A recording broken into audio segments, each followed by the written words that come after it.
자, 6월 23일 목요일 사무엘상 30장입니다. 1절로 20절까지 말씀. 다윗과 그의 사람들이 사흘 만에 시글락에 이른 때에 아말렉 사람들이 이미 네겝과 시글락을 침노하였는데 그들이 시글락을 쳐서 불사르고 거기에 있는 젊거나 늙은 여인들은 한 사람도 죽이지 아니하고 다 사로잡아 끌고 자기 길을 갔더라. 다윗과 그의 사람들이 성읍에 이르러 본즉 성읍이 불탔고 자기들의 아내와 자녀들이 사로잡혔는지라. 다윗과 그와 함께한 백성이 울 기력이 없도록 소리를 높여 울었더라.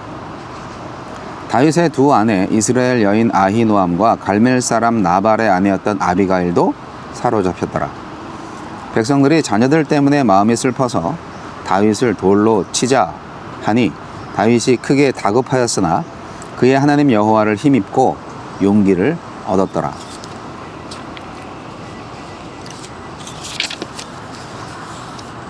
다윗이 아히멜렉의 아들 제사장 아비아달에게 이르되 원하건대 에봇을 내게로 가져오라. 아비아달이 에봇을 다윗에게로 가져가매 다윗이 여호와께 묻자와 이르되 내가 이 군대를 추격하면 따라잡겠나이까 하니 여호와께서 그에게 대답하시되 그를 쫓아가라. 내가 반드시 따라잡고 도로 찾으리라. 이에 다윗과 또 그와 함께한 600명이 가서 부솔 시내에 이르러 뒤떨어진 자를 거기 머물게 했으되 곧 피곤하여 부솔 시내를 건너지 못하는 200명을 머물게 했고 다윗은 400명을 거느리고 쫓아가니라. 무리가 들에서 애굽 사람 하나를 만나 그를 다윗에게로 데려다가 떡을 주어 먹게 하며 물을 마시게 하고 그에게 무화과 뭉치에서 뗀 덩이 하나와 건포도 2송이를 주었으니 그가 밤낮 사흘 동안 떡도 먹지 못하였고 물도 마시지 못하였음이니라. 그가 먹고 정신을 차리매 다윗이 그에게 이르되 너는 누구에게 속하였으며 어디에서 왔느냐 하니 그가 이르되 나는 애굽 소년이요 아말렉 사람의 종이더니 사흘 전에 병이 들매 주인이 나를 버렸나이다. 우리가 그렛 사람의 남방과 유다에 속한 지방과 갈렙 남방을 침노하고 시글락을 불살랐나이다. 다윗이 그에게 이르되 내가 나를 그 군대로 인도하겠느냐 하니 그가 이르되 당신이 나를 죽이지도 아니하고 내 주인의 수중에 넘기지도 아니하겠다고 하나님의 이름으로 내게 맹세하소서.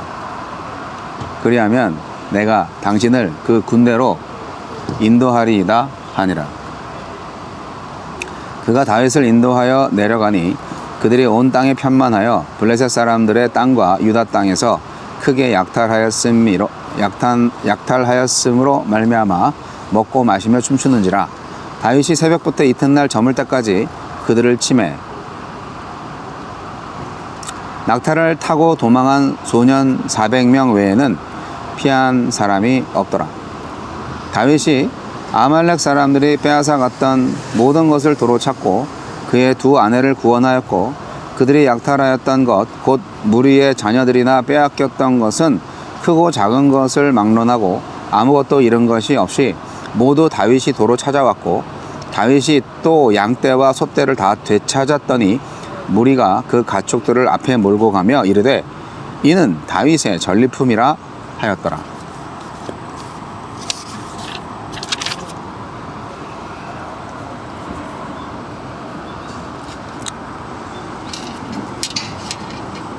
자, 좌절과 회복.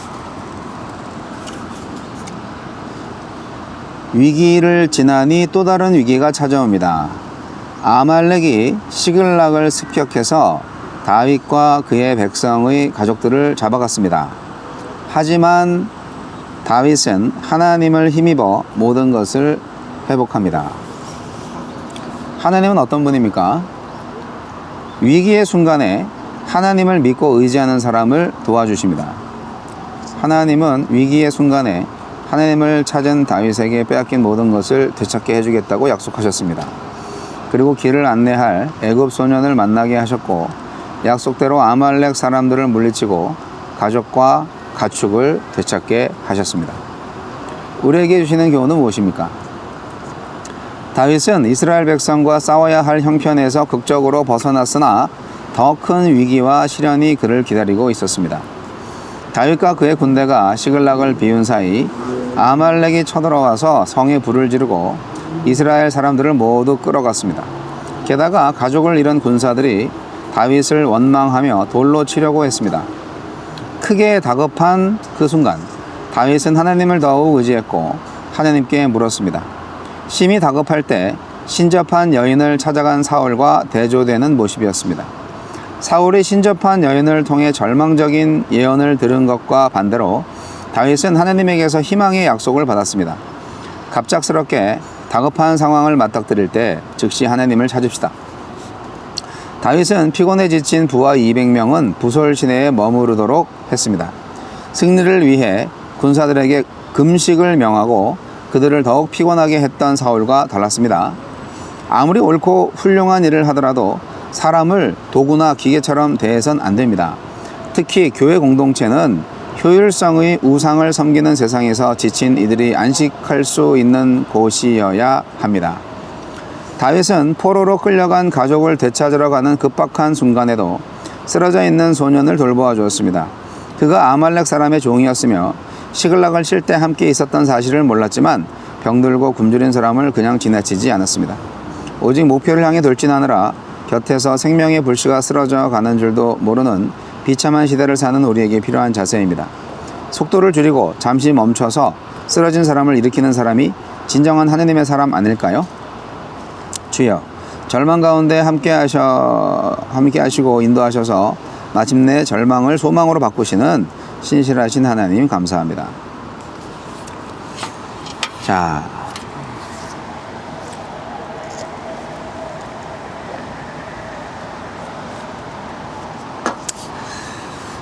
제가 사무엘상에서 가장 좋아하는 말씀 구절입니다. 사무엘상 30장 내용은 정말 영화 같은 내용입니다. 내일 내용에 반전이 있는데 그건 내일 설명을 해야 되겠죠? 내일 본문 이야기를 하고 싶어서 아주 목구멍까지 왔어요. 그 말을 하고 싶은. 자, 오늘 본문까지 해야 되겠죠? 자, 사건은 그렇습니다. 블레셋 연합군이 이스라엘을 치러 갔잖아요. 다윗은 거기 조인하지 못했죠. 아기스는 다윗을 조인시키려고 했지만 다른 블레셋 신하들, 다른 블레셋 부족장들이 다윗을 제대로 알아보고 그를 참여시키지 않기를 원했죠. 그래서 아기스가 너 다시 그냥 성으로 돌아가라 그랬죠. 1년 4개월 전에 다윗한테 살으라고 주었던 작은 성 시글락 성으로 가야 되는데 다시 돌아가는 길인데 그게 3일이나 걸리는 거예요. 3일 거쳐서 갔죠. 올 때도 3일 걸렸을 거 아니에요. 갈 때도 3일. 그러면 갈 때도 3일이면은 거의 시글락 성은 일주일 이상 방치된 거 아니에요. 훨씬 그 이상 방치됐을 거예요 아마. 그런데 가보니까 어때요? 블레셋군에 조인해서 이스라엘을 치지 않아도 되는 그런 행운? 은혜, 하나님의 역사 이런 거를 겪었는데 이제 집에 와보니까 집이 불타버리고 가족들 다 납치당하고 이게 엄청난 일이 벌어진 거죠. 더 심각한 일이 벌어진 거죠. 엄청난 일이에요. 이런 재난이 닥칠 때요, 사람들마다 반응하는 게 다른 것 같아요. 그리고 감정이 모든 것을 지배한다? 아니, 지금까지 그렇게 산전수전, 공중전, 화생방전 다 겪으면서 다윗과 함께 했던 무리들이 이런 난국을 제대로 헤쳐나가지 못하네요. 집이 불타고, 그 집도 블레셋 왕 아기스가 준 집인데 자기 집도 아니면서, 그리고 가족들이 다 납치되고 가축들 재산 다 탈취당하고, 아니 그거 원래부터 없지 않았나? 다윗과 함께 동굴에서 피신 생활할 때 다 가지고 있었나? 그럼에도 불구하고 그런 것들이 다 없어짐으로 말미암아서 그 감정이 북받치니까 다윗을 돌로 쳐 죽이려고 했다는 거가 난 도대체 믿겨지지가 않은데, 여하튼 성경은 그렇게 기록하고 있습니다. 이게 참 사람들이 무서운 거예요. 감정의 노예가 되면 일을 그르칩니다.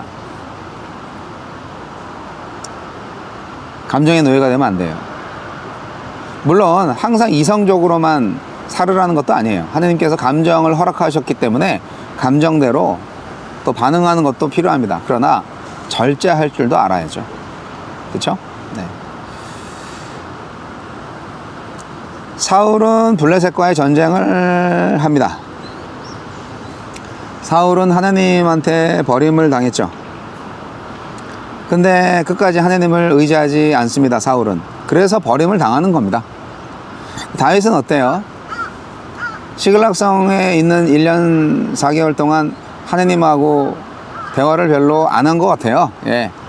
뭐 시글락성 들어갈 때도 뭐 하나님 기뻐하셨다는 내용은 없어요. 그런데 이제 지금 급할 때 되니까 그래도 하나님을 찾는 게 기특하지 않습니까? 그게 다윗의 차별성이죠. 사울은 블레셋과의 전쟁에서 져요. 그리고 자신도 목숨을 잃죠. 그건 이제 다음 성경 내용에 나오는데, 오늘 본문의 다윗은 시글락성에서 잃어버렸던 것을 다시 되찾습니다. 이건 정말 기적적인 일이에요. 어떻게 그렇게 할 수 있었냐? 아니 3일 동안 왔는데 돌아와서 보니 그 지경이 되었으니까 아주 기진맥진하잖아요. 군사들이, 다윗의 그 친구들이. 그리고 성경에 보니까 기운이 다 빠질 정도로 그냥 목 놓아 울었다고 그렇게 되어 있어요. 뭐 슬프긴 슬프죠. 정말 슬프죠. 근데 이 세상에서 가장 슬픈 거 뭔지 아세요? 하나님을 모르고 사는 거예요. 하나님을 잊고 사는 거예요. 하나님을 믿지 않는 거예요. 하나님의 은혜가 끊어진 거예요. 그게 가장 슬픈 일이에요. 지금 가족을 잃은 것보다, 지금 재산을 잃은 것보다 더 슬픈 게 하나님을 잃는 거예요. 바로 사울처럼. 자, 그런데 이게 다윗을 돌로 쳐 죽일 일인가요? 그만큼 우리가 무엇을 가치 있게 생각하는지, 그리고 정말 우리가 믿는 하나님은 어떤 존재인지 제대로 몰라서 그런 거예요. 다윗은 이제서야 에봇을 갖고 와라, 하나님께 물어보자, 그러면서 제사장 찾고 그렇게 에봇 가져오라 하는 거죠. 예, 이해를 갖추고 다윗 왕국의 궁중 목사 아비아다를 불러가지고 하나님께 기도합니다. 그랬더니 하나님이 뭐라고 대답하시나요? 다 찾아주겠다고, 쫓아가라고, 그렇게 답변을 하십니다. 와우, 하나님께서 응답하셨어요. 아니, 하나님께서 응답하셨으면 끝난 거죠 이제. 그래서 다시 출동. 그런데 부솔 시내가에 이르러서 200명이 도저히나 못 가겠다고, 힘들어서. 그래가지고 200명은 거기 시내가에 남겨놓고 400명만 데리고 갑니다. 가다가 이제, 아니 어디로 갔는지 어떻게 알아, 어디로 도망갔는지 어떻게 알아. 그래서 그 길을 하나님께서 정말 하나님만의 방법으로 알려줍니다. 정처 없이 어디로 가는지 모르지만 그냥 어디론가 가는 거죠. 예. 근데 길에 쓰러진 소년이 하나 있는 거예요. 다윗이 알잖아요. 광야에서 버림받으면 어떻게 되는지. 그 외로움, 그 고통 얼마나 힘든지 알잖아요. 그러니까 이름도 모르고 얼굴도 모르고 정말 처음 보는 그 쓰러진 소년을 구해줍니다. 그 소년에게 먹을 거를 주고 자정지정을 물어봅니다. 그랬더니 아니나 다를까 그 소년이 자기가 아말렉 장군, 아말렉 군의 그 노예였다고, 내가 병들어 버려 가지고 그들이 나를 버리고 갔다고, 나를 살려주면 그들이 어디로 갔는지 알려주겠다고. 아, 이렇게 참 정보원 노릇을 하시다니. 하나님께서 정보원을 딱 심어주고 가셨네. 그런데 그 정보원이 기능을 하려면 다윗의 자비로운 실천이 필요한 거죠. 그를 만약에 죽어가고 있는 길거리에 버려져서 죽어가고 있는 소년을 살리지 않았다면 그 정보는 얻을 수가 없었던 거예요. 물론 하나님은 다윗이 그런 인물인 줄 알고 있었죠. 이렇게 극적으로 작은 선을 베푼 것이 이 다윗 군대의 큰 복이 된 거예요. 그래서 아말렉 군대를 발견하고 아말렉 군대가 이제 아무도 모르는 비밀의 장소가 있었던 것 같아요. 거기에서 이제 탈취한 거 많고 그러니까 이제 먹고 마시고 막 잔치하고 있었던 거죠. 그거를 딱 보고 공격을 합니다. 네. 새벽부터 이튿날 저물 때까지. 그러니까 거의 2일 동안, 이틀 동안 그들을 공격한 거죠. 오직 400명만 도망가고 나머지 사람들은 다 죽었는 것 같아요. 그렇게 숫자도 많았고 탈취할 물건도 많았던 거죠. 엄청난 수확이죠. 오죽하면 여기 병사들이 가축을 앞에 몰고 가면서 이것은 다윗의 전리품이다 하는 노래를 불렀겠어요. 자, 다윗의 개인적인 이야기도 살짝 기록하고 있습니다. 다윗의 그 두 아내도 잡혔다가 다시 구원했다 하는 그런 기록을 남긴 걸 보면은 다윗이 꽤 아내를 사랑했던 것 같고 또 이스라엘의 왕이 될 사람의 사무엘서의 주인공의 이 가족의 생사가 중요한 소재구나 하는 것을 알 수가 있죠. 여러분, 시글락 성이 불타고, 즉 우리 집이 불타고 모든 재산이 날아가고 가족도 사라지고 그런 엄청난 절망감 가운데에서 다윗의 행동을 여러분 본받으시기 바랍니다. 우리한테도 그런 시련이 올 수 있거든요. 그리고 평상시에 배어있는 그런 자비로운 선행, 남을 도와주는 거, 그거를 우리가 할 수 있어야 됩니다. 결국은 성품이죠, 성품. 그런 하나님을 믿는 사람의 성품이 있을 때 하나님의 기적은 일어납니다. 결국 우리가 하나님의 마음을 가지고 있어야 된다는 것이죠. 네. 좌절하셨나요? 하나님으로 회복하십시오.